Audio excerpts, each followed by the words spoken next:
witnessed the most evil and heinous abuse of power in the history of our country.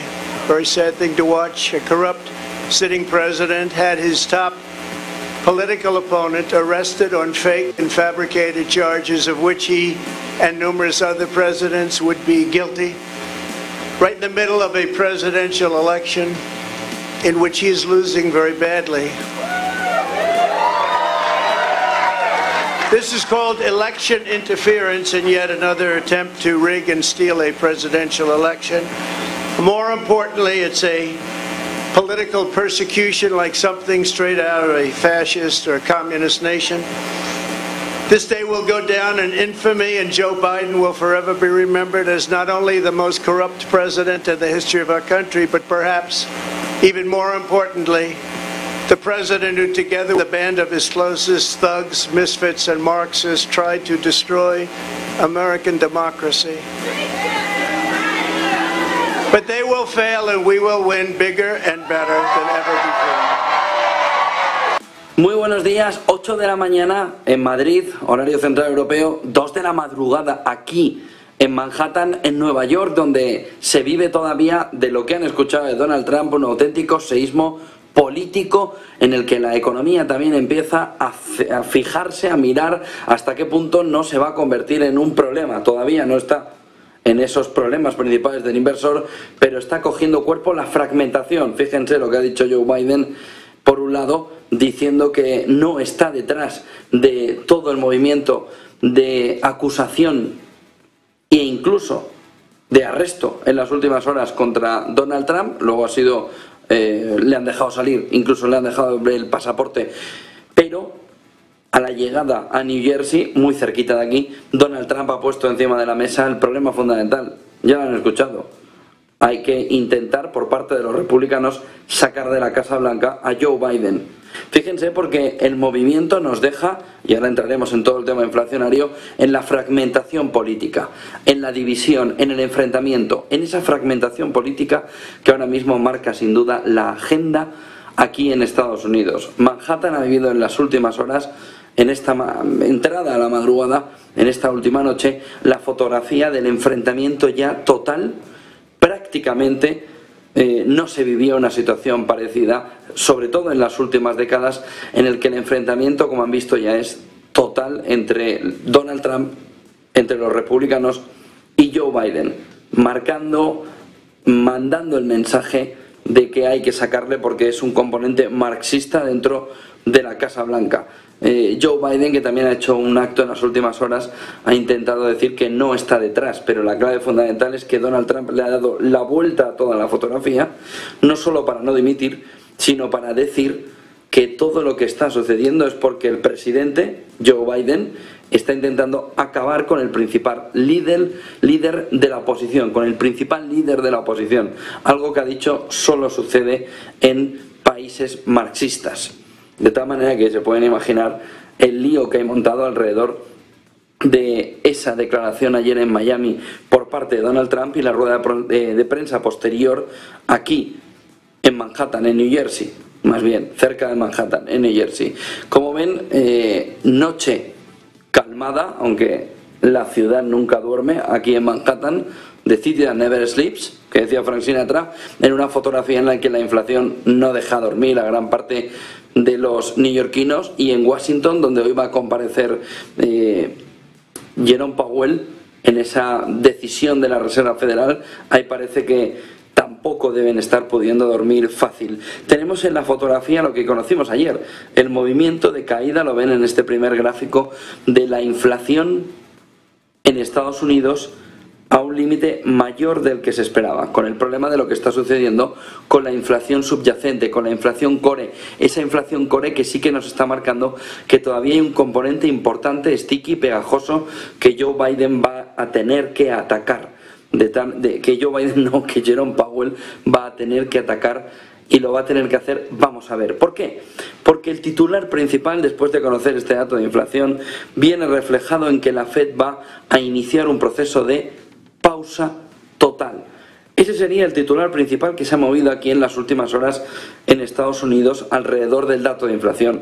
Pausa total, es decir, no tiene más margen para hacer un movimiento de subida de 0,25 puntos básicos. Si ven en el siguiente gráfico, verán que el movimiento inflacionario en términos mensuales ahora sí ha cogido un movimiento de retroceso importante al 0,1% desde el 0,4 anterior.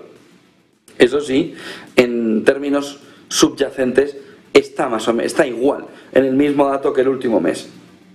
¿Cuál es el problema y cuál es la solución que se ve desde Wall Street?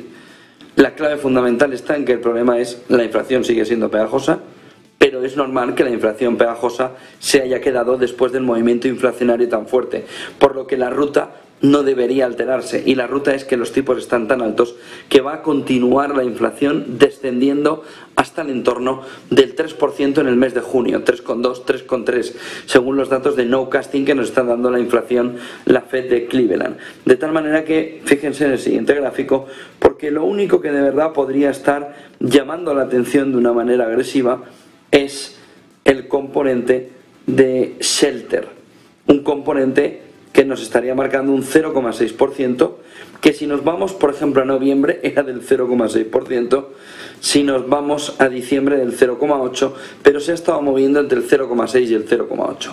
De tal manera que el sector inmobiliario es ahora mismo la preocupación, esos alquileres, esa situación de shelter que ahora mismo está provocando que no termine de bajar toda la inflación tal y como se esperaba. Llama la atención, por ejemplo, coches usados, que estos han vuelto a repuntar en el último mes en términos inflacionarios y además de una manera agresiva, 4,4%, lo que nos está marcando que una parte de la economía va ganando cuerpo, va ganando fuerza, va golpeando otra vez en términos inflacionarios, pero son pequeños ítems dentro de la inflación general. Energía sigue su movimiento sobre todo hacia abajo, menos 3,6%, un movimiento del menos 11% en el conjunto del año. Ven en esa gráfica cómo el comportamiento, sobre todo en el mes de mayo, nos ha dejado grandes caídas del 3,6, del 5,6, del 7,7, del 2,6 y luego comportamientos alcistas que, salvo el de coches usados, 4,4%, y el de Shelter, sobre todo 0,6%, el resto, bueno, Medical Care, está comportándose en un entorno por debajo de ese 0,1 o en el entorno del 0,1, si es que no tiene una caída muy agresiva. De tal manera que, ¿qué podemos esperar hoy por parte de la Reserva Federal? Un movimiento de pausa y un gráfico de dot plot que nos deje una fotografía clara de que no va a haber camino para mayores subidas de tipos de interés. Aún así, lo va a hacer, que sí que va a hacer un movimiento de no solo pausa, sino de pausa extendida. Vamos a ver si no solo julio, septiembre, sino se puede avanzar incluso más meses en ese movimiento de pausa. Todo parece indicar que ese es el movimiento que Jerome Powell va a anunciar hoy, y que esa pausa, eso sí, va a decir Jerome Powell que quiere que camine en pausa hasta 2024. E incluso eso el mercado ahora mismo lo acepta. ¿Por qué? Porque espera siguientes pasos. Si tenemos la inflación en el 3,2 en el mes de junio, ayer conocimos la de mayo, nos metemos en el mes de junio con una inflación del 3,2% y luego el movimiento de bajada nos deja en el 2,7, 2,6 en julio, agosto, septiembre, 2,5, es que el movimiento no es solo de bajada, es que no va a poder ni esperar a enero, pero es mejor que lo vaya descubriendo la Fed. Poco a poco está pensando el mercado. Una vez que ya le ha descubierto, ya le ha abierto los ojos varias veces por el camino. De tal manera que el mercado lo que quiere es paciencia, no cometer errores por el camino e ir enseñándole a la Fed como padre que va con el niño pequeño cogido de la mano: por aquí es el camino, por aquí es el camino, por aquí es el camino. Fíjense porque la bajada, todo parece indicar, no va a llegar hasta 2024. Pero, como les decía, hasta eso ahora mismo lo tiene provisionado el mercado. Se iniciará la pausa, será total y, les decía en esta primera clave del día, Wall Street está convencido de que no hay vuelta atrás, de que la pausa llega para quedarse.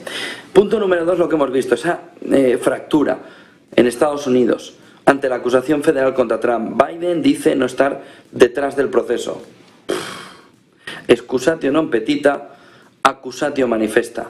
Ojo al movimiento, en este caso, de Joe Biden, anticipándose en lo que ha venido luego. Y es que Donald Trump, en cuanto ha llegado a New Jersey, ha dicho hace unas horas que, por supuesto, que está él detrás y que esto solo pasa en países populistas, que se está contagiando de un marxismo propio de otras zonas del mundo. Punto número 3, clave número 3. Goldman Sachs alerta de algo que el inversor igual había perdido de la fotografía un poco. A mitad de mes, el 45% del SP500 va a entrar en periodo de blackout. Es decir, no van a poder hacer recompra de acciones. Si cogemos los flujos de caja, los flujos de inversión, perdón, que hemos visto durante los últimos meses, retail e institucional estaban fuera. El que mantenía la fotografía era corporate. 45% no van a poder recomprar. De tal manera que a la fotografía alcista le empiezan a salir sombras, le empiezan a salir manchas después de haber reproducido la foto en papel. Empieza a verse como hay pequeñas manchas que enturbian la fotografía. Una de ellas es esta, lo está diciendo Goldman Sachs. El 45% del SP500 entra a mitad de mes en periodo de blackout. Manos quietas, no se puede tocar, y si el retail o el inversor institucional, que ahora es verdad que tienen el punto de entrada con todo la avalancha de mensajes de inteligencia artificial, de inflación, se le está marcando bien la trampa para que entren, y luego veremos si la trampa es real o simplemente es imaginaria.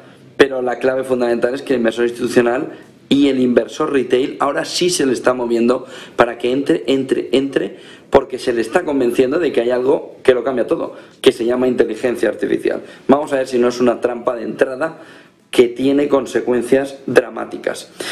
Dos cuestiones de Rusia y luego vemos unas claves concretas de Rusia. Rusia habría perdido, dijo ayer Putin, 54 tanques en la contraofensiva, ya marcada contraofensiva, llevamos una semana y media, pero avisa que Ucrania ha perdido 160 tanques y 360 blindados. 160 tanques, una parte muy importante del contribuyente occidental, europeo y estadounidense sobre todo, británico también, por añadidura.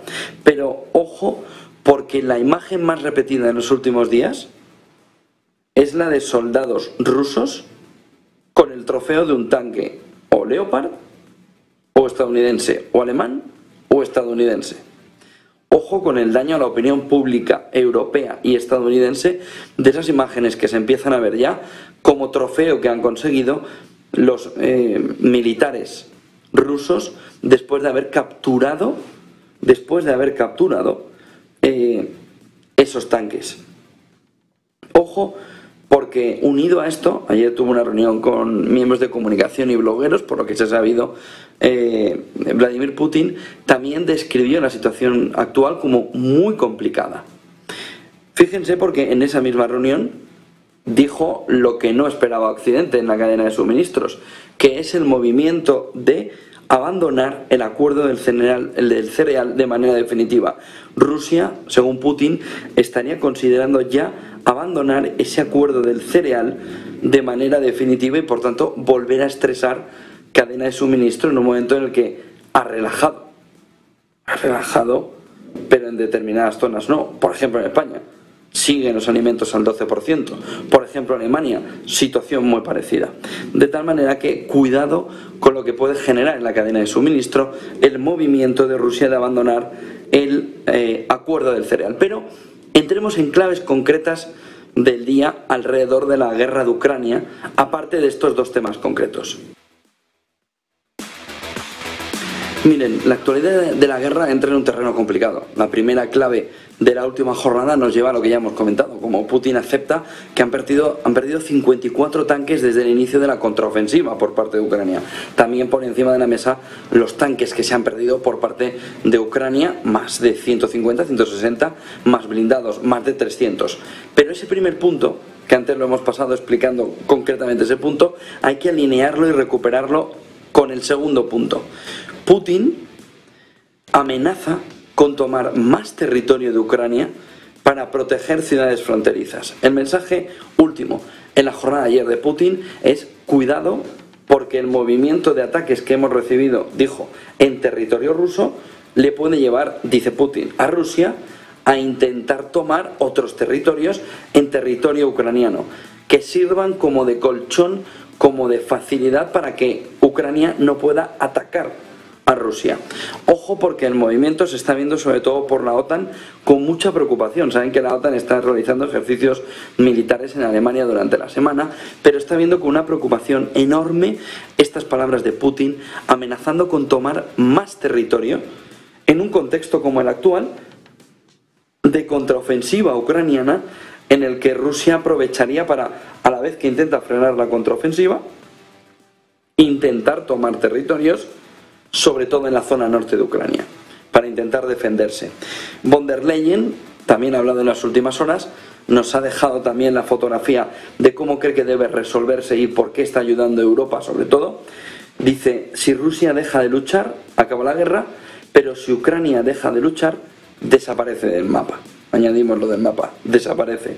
De tal manera que Von der Leyen intenta justificar todo el movimiento, sobre todo de ayuda, de poner más dinero encima de la mesa. Fíjense la cuarta clave. Estados Unidos anuncia ahora un nuevo paquete de ayuda militar a Ucrania de 325 millones de dólares. Vuelve a poner, después de conseguir ampliar el techo de deuda, más dinero encima de la mesa. Y en esa fotografía también nos aparece el intento, con esas palabras de Von der Leyen, de atraer al distinto, a la opinión pública europea, para que no cese la cantidad de dinero que se manda a Ucrania. En la quinta clave, que no es menor porque ha quedado como de soslayo en la fotografía de la guerra de Ucrania, viene desde Grossi. Dice que la gran planta de energía atómica de Ucrania, la de Zaporilla, está ya en una situación extremadamente peligrosa. Una situación peligrosa en la que dice o se toma una medida pronto o las consecuencias pueden ser irreparables. De tal manera que tenemos una fotografía que, pese a haber visto durante las últimas jornadas que la contraofensiva no había escalado, ahora sí parece que vaya escalando. Una vez que hoy Vladimir Putin tiene que dar el discurso en el foro de Davos ruso, el de San Petersburgo, y tiene que plantear toda la fotografía económica de Rusia, después de haber visto cómo durante el año había un movimiento de retroceso primero en este 2023 y luego de recuperación de las ventas de petróleo, que ya le fuimos viendo durante la jornada de ayer. De tal manera que habrá que estar muy pendiente al discurso de Vladimir Putin en ese foro de San Petersburgo, que se espera que sea durante el día y en el que se va a tener que modular la resiliencia que tiene Rusia ante una perpetuidad de la guerra. Vamos a entrar en gráficos, que hay mucho, empezando precisamente por Rusia. Fíjense en este primer gráfico que nos marca cómo Arabia Saudí y las importaciones están siendo el elemento fundamental para, en Reino Unido, dar la muestra de el cinismo económico. Este gráfico expresa una cosa: si para Reino Unido Arabia Saudí se ha convertido en el principal exportador de petróleo, Arabia Saudí exportando a Reino Unido, que Rusia se haya convertido en el principal exportador también de diésel hacia Arabia Saudí, nos estaría dejando en la fotografía, por una relación bastante sencilla de 1 más 1, 2, que en estos momentos el movimiento de diésel de Rusia nos estaría marcando, el movimiento de diésel de Rusia nos estaría marcando que lo lleva hacia Arabia Saudí, para que Arabia Saudí haga de cómplice en ese movimiento, dándoselo a Reino Unido. Lo mismo de siempre: Reino Unido puede ahora mirar para otro lado o puede darse cuenta que están utilizando todo ese movimiento para intentar frenarlo, cosa que no es menor, pero que, como hemos visto el cinismo económico durante los últimos tiempos, pues ahora nos vuelve a aparecer en la fotografía que igual Reino Unido prefiere mirar a otro lado. ¿Para qué? Para intentar contener los precios en el diésel y en la gasolina en Reino Unido. De tal manera que tenemos otra vez la fotografía del cinismo económico. Rusia le estaría mandando el diésel a Arabia Saudí. En este gráfico de Bloomberg se ve a la perfección cómo aumenta en cuanto Rusia ha visto que disminuían los ingresos en los 2 primeros meses del año, ha buscado quién podía colocar. Arabia Saudí, que está haciendo de mano derecha de toda esta fotografía, no solo en esto, sino también con la OPEP, y ha visto cómo Reino Unido tenía una dependencia excesiva precisamente de Arabia Saudí, para ser la parte fundamental para que Europa, el viejo continente, se vuelva a comer el petróleo, en este caso el diésel ruso. Ojo con la fotografía esta de Bloomberg, porque deja en una situación muy complicada a Rishi Sunak, que tiene que elegir entre que el precio del diésel se le dispare, porque tiene que cortarle a Arabia Saudí, no a Rusia, o mirar para otro lado, aplicar 2 tacitas de cinismo económico, comerse el diésel ruso y decirle a la opinión pública que sí, que es ruso, pero que viene de Arabia Saudí, que como lo han mezclado, pues vamos a aceptar el pulpo como animal de compañía. Tiene un problemón Rishi Sunak con este aspecto, con este elemento que ahora mismo es clave a la hora de entender cómo van las sanciones, golpeando o no, ahora mismo no, como deberían, a Rusia. Tenemos una buena retahíla de gráficos, por lo que avancemos también con este titular de Financial Times que nos apunta a la fiebre. Están Apple, Meta, Google, Nvidia comprando todas las startups que ven que se mueven un poquito alrededor de inteligencia artificial. Aquí Financial Times nos dice que una empresa de inteligencia artificial constituida hace 4 semanas, esta empresa tiene 4 semanas de vida, 4 semanas de vida, esta empresa ahora mismo nos estaría marcando una valoración de 240 millones de euros, solo por decir que ponen un entorno de inteligencia artificial. Se llama Mistral AI, inteligencia artificial, Artificial Intelligence, y está formada sobre todo por ex directivos de Meta, de Google, en un entorno en el que ya han trabajado con la inteligencia artificial. Han conseguido levantar 105 millones de euros para una valoración de 240. No solo no está nada mal, nos señala lo que vamos a ver luego en la encuesta de Bank of America. Uno de los principales riesgos que se ven aquí, en la Gran Manzana, están ahora mismo en el entorno de una burbuja de la inteligencia artificial. En la última encuesta de Bank of America, que lo van a ver en un rato, en los gráficos, vamos a ver cómo emerge el riesgo de la inteligencia artificial. Y mientras por el camino, startups que se están haciendo de oro, simplemente vendiendo la chapita de la inteligencia artificial. Miren el siguiente gráfico sobre qué se espera de la Fed en la jornada de hoy, de Bloomberg. Dice Bank of America, Barclays, Deutsche Bank, Goldman Sachs, JP Morgan, Morgan Stanley, Nomura o Wells Fargo, pausa, y se queda sola Citi diciendo 25 puntos de subida básicos, 0,25%. Parece que Citi aquí se ha quedado un poco descolgado o está de vacaciones de que tiene que darle la opinión a Bloomberg. Parece bastante extraño. Después del movimiento de 10 subidas de tipos de interés por parte de la Reserva Federal. Fíjense en el siguiente gráfico de Bloomberg, el que nos marca la escalera acelerada que ha vivido la Fed en un movimiento de tipos que está al más alto desde 2007. Esa escalera peldañito a peldañito a peldañito que ven ahí en el gráfico de Bloomberg y que nos marca claramente cómo es una de las claves fundamentales la pausa. Porque si en este escenario hace un movimiento de mayor subida, cuidado con la fotografía que le puede dar al inversor.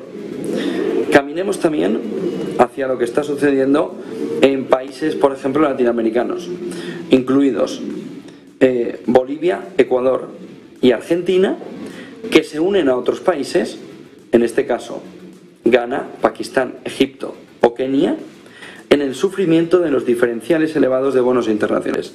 Vamos a ver si la caída del dólar les aligera, pero si no, empiecen a poner el foco en una quiniela que tiene estos nombres en América Latina: Argentina, Bolivia, Ecuador, pero ojo con la fotografía para Ghana, Pakistán, Egipto, Kenia, sobre todo la de Pakistán y la de Ghana, bueno, y Kenia, que nos estaría marcando ya un diferencial de riesgo importante sobre la deuda. Ojo con el movimiento también de contagio de crisis idiosincrásicas en el conjunto de América Latina. El siguiente gráfico nos marca aquel shock inflacionario de Estados Unidos. En los datos que conocimos ayer, gráfico de IF, ha terminado. Ojo, porque la medida generalizada de la inflación en el IPC, ese peso combinado de los elementos de la inflación mensualizados y si miramos sobre todo el nowcasting, en este caso, Fed de Cleveland, nos estaría marcando que en mayo de 2023 está a su nivel más bajo desde febrero de 2021, que es cuando comenzó toda esta locura inflacionaria. Es decir, ¿cómo que allí no estaba estirándose de los pelos Powell y ahora tiene dudas de si seguir subiendo tipos de interés cuando tiene un comportamiento claro deflacionario? Y cuando tiene un comportamiento en el que antes de empezar el movimiento de subidas, febrero de 2021, teníamos un movimiento, sobre todo, de medida de la inflación generalizada, de la inflación con un peso combinado de los elementos mensuales que ya nos estaría marcando un comportamiento igual que el que tenemos ahora. De tal manera que alguien debe darle un poco de entrada en razón a Powell en este entorno. Está pensando en Wall Street. Pero es que no espera algo distinto. Si hay algo distinto, cuidado con lo que pueda suceder en el mercado en la jornada de hoy. Porque fíjense desde dónde partimos en la jornada de hoy. Miren el siguiente gráfico.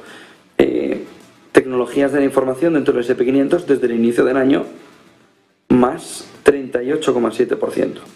Servicios de comunicación, más 35,2%.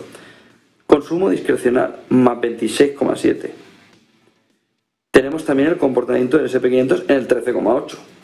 Industriales ya por debajo de la media, 5,8%. Materiales, 4,1%. Real estate, más 0,5%. Pero en el último mes, solo en el último mes, más 3,5%. Fíjense lo que está sucediendo, por ejemplo, con financieras, menos 3,1%. Healthcare, menos 3,5%.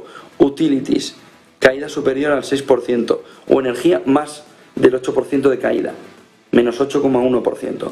De tal manera que el movimiento está muy focalizado en unos pocos. Se lo venimos diciendo desde hace ya varias jornadas, varias semanas. Inteligencia artificial. Fíjense porque si ven el conjunto de índices en este siguiente gráfico, Nasdaq más 29,6%, Russell 100, muy vinculado a Growth, 25,7%, y ya el SP500 más 13,8%, Russell 2000 más 12,9%, 2000 Growth, perdón, el 2000 normal más 7,7%. De tal manera que growth, a pesar de que lo que nos dicen los analistas es busquen también valor, busquen también calidad, pero growth y más growth.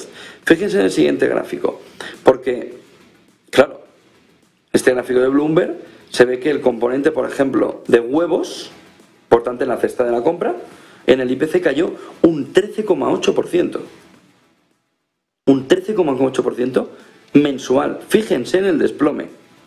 Es la peor caída a la hora de contabilizar el precio de los huevos en la cesta del IPC en Estados Unidos desde 1951. Lo tienen ahí en el gráfico. Hay que irse a 1951 para encontrar un momento en el que los precios de los huevos se desplomaban como ha hecho en el último mes.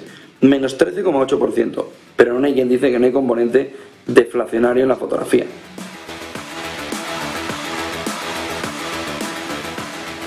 Avancemos, por ejemplo, en lo que nos está diciendo Bank of America en el nivel de cash, de efectivo que tiene ahora mismo el usuario final. Encuesta de gestores de fondos de Bank of America que muestra el nivel de efectivo, está ahora mismo en el 5,1%.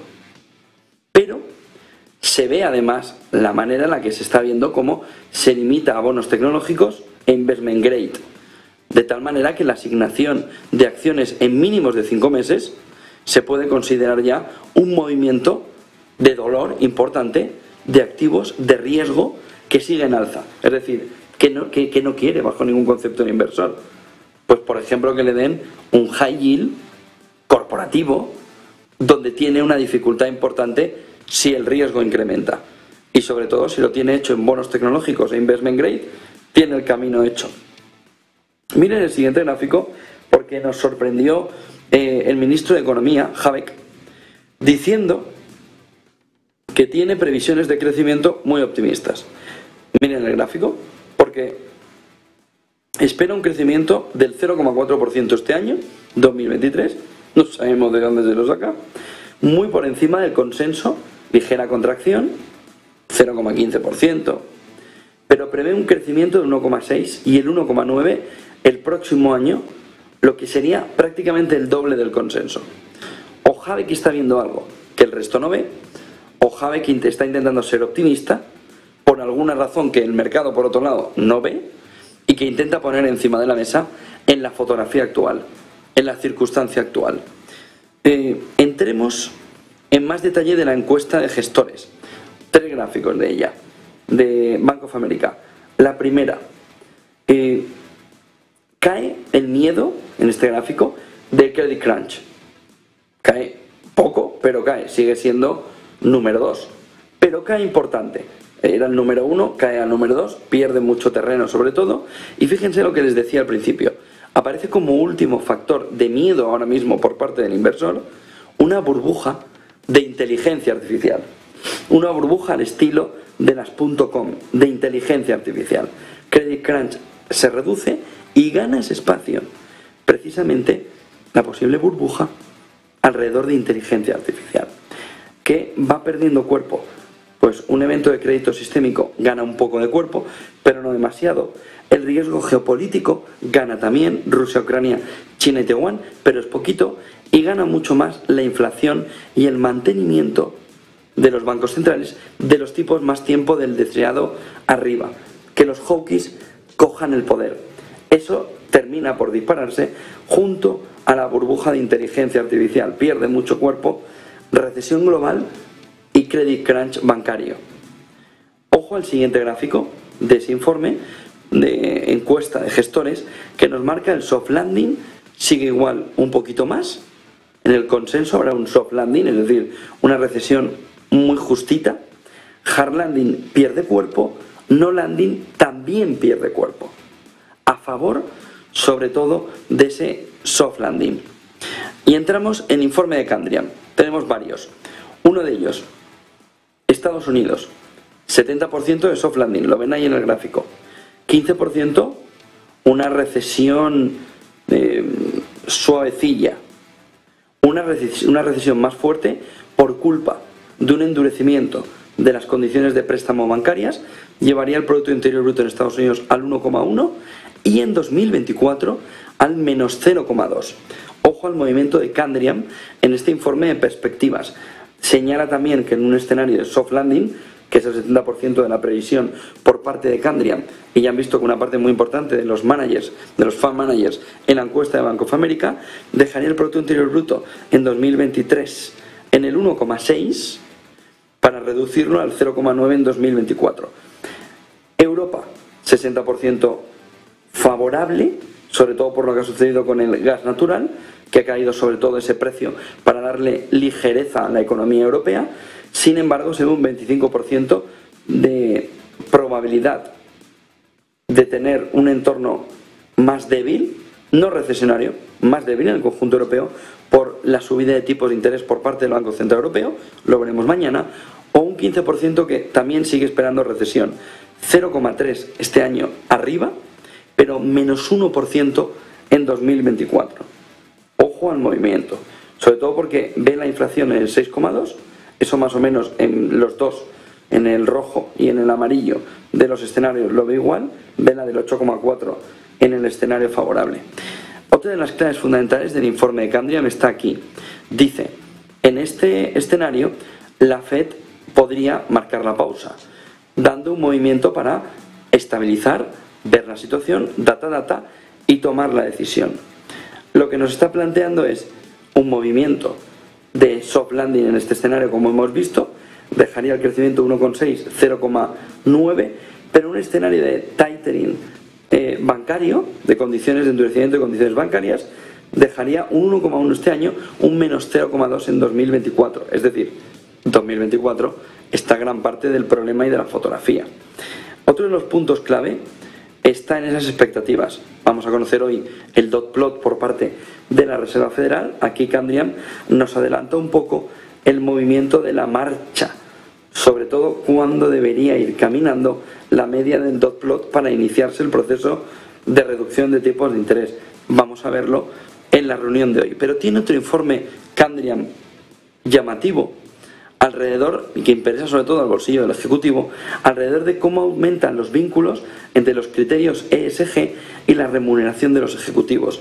y apunta a que cada vez es mayor el comportamiento en el que se vinculan bonus y objetivos de los ejecutivos económicos por criterios ESG, con tendencias, dice, en las distintas regiones, con parámetros en ESG en Europa que ahora mismo estarían superando a Estados Unidos.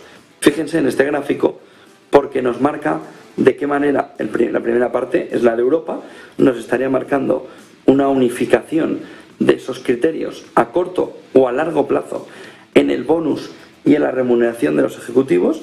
Estados Unidos y Canadá irían a la zaga, pero por debajo, para luego África y Oriente Medio, y muy abajo tanto Asia-Pacífico como Latinoamérica y Caribe. Informe de Kandrian. Dice Kandrian, la conclusión final debería estar alrededor de incentivos a corto y largo plazo, donde habría que preguntarse si el horizonte temporal elegido está alineado con la estrategia empresarial.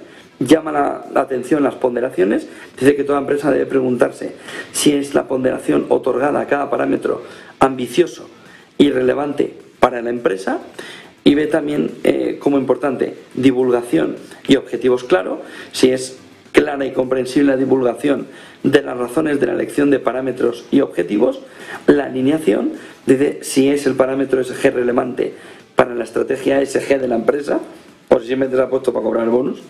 Evolución del desempeño, dice Kandrian, que hay que preguntarse si proporciona a la empresa información suficiente para poder evaluar cada parámetro y si explica a la empresa la discreción utilizada en su caso. Cuadro importante para tener, sobre todo en la empresa, viendo cómo el movimiento ESG que se ha vivido en los últimos tiempos parece que perdía un poco de cuerpo, pero no a medio y largo plazo, donde va a volver a ser otro de los parámetros fundamentales. Aquí en la City, en Manhattan, donde ven que Nueva York, la ciudad que nunca duerme, nos está marcando aquí, bueno, aquí tienen, por ejemplo, en Empire State, esta es la sexta, aquí, esta es la sexta avenida, los cochecicos, que fíjense, incluso hasta las 2 de la mañana, el movimiento que tiene todavía Nueva York, por eso de la ciudad que nunca duerme. Desde aquí vamos a estar esperando las próximas horas hasta que veamos a Jerome Powell. Será a las 8 de la tarde en horario central europeo en Madrid, 2 de la tarde aquí en Manhattan, donde vamos a seguir esa comparecencia de Jerome Powell histórica, esa pausa y la posterior reacción también del mercado de Wall Street. Hasta entonces, buen día y buen negocio. Seguiremos conectando impresionantes esas vistas desde Nueva York. José Antonio Binde, ya saben, programación especial este día de Powell, este día de la Reserva Federal, esta semana para Negocios Televisión en Nueva York. Es una jornada, sin lugar a dudas, repleta de citas de grandes asuntos que además se está nutriendo a esta hora con grandes referencias que van engrosando la crónica y lo que es el pulso geoeconómico y geopolítico de esta mañana del miércoles 14 de junio y que pone sobre la mesa, para empezar, la radiografía del momento económico en el Reino Unido, de ese movimiento deflacionario en Alemania y, por supuesto, protagonistas del lado energético como Shell o también en arena geopolítica. Empezando por lo que estamos viendo, lo han visto ya en esos faldones que se han ido poniendo en pantalla. La economía del Reino Unido se ha recuperado en abril, recuperando gran parte de lo que ha sido la producción perdida en el mes de marzo, cuando las lluvias y las huelgas reducían, por lo tanto, el gasto de los consumidores. Causa, efecto, el PIB británico aumenta 2 décimas, un 0,2%, después de la caída del 0,3% del tercer mes del año. Así, en lo que es la tasa que hemos visto, mejora, por tanto, la respuesta del comportamiento de la economía británica. En tasa trimestral, crecimiento del 0,1%, importante el comportamiento que arroja el sector servicios con un crecimiento del 0,3% tras la caída también que registraba en marzo, y vuelve a ser el gran contribuyente al crecimiento del PIB mensual del cuarto mes del año.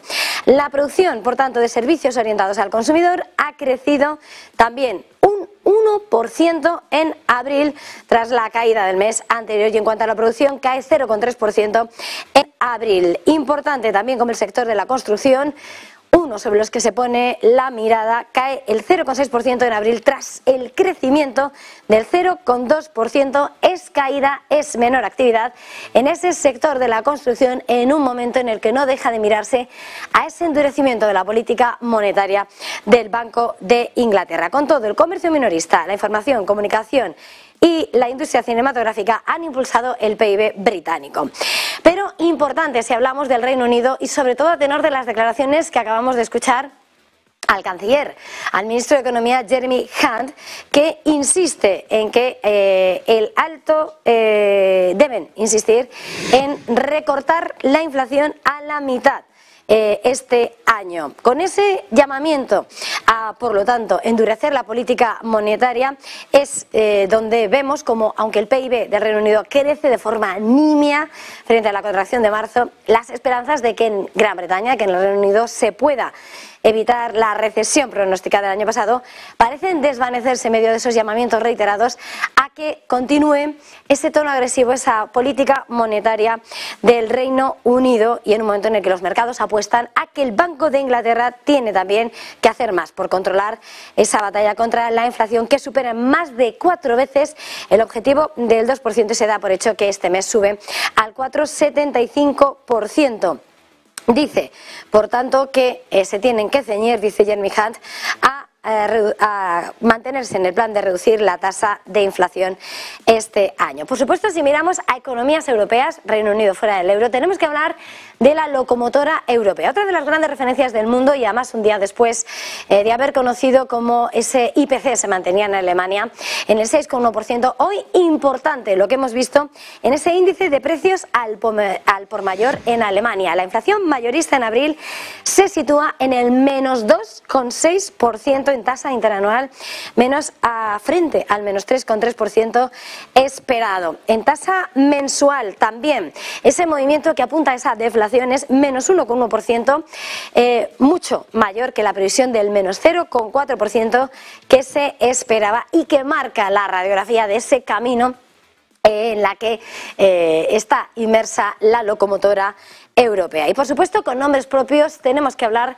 de un título protagonista que nos habla del sector energético, porque Shell acaba de anunciar que va a disparar y va a aumentar su dividendo un 15% y va a impulsar la producción de gas natural a medida que su CEO, Wael Sawan, se está redireccionando, está pivotando hacia los combustibles fósiles, que fueron los que permitieron que la compañía volviera a tener ganancias récord el año pasado.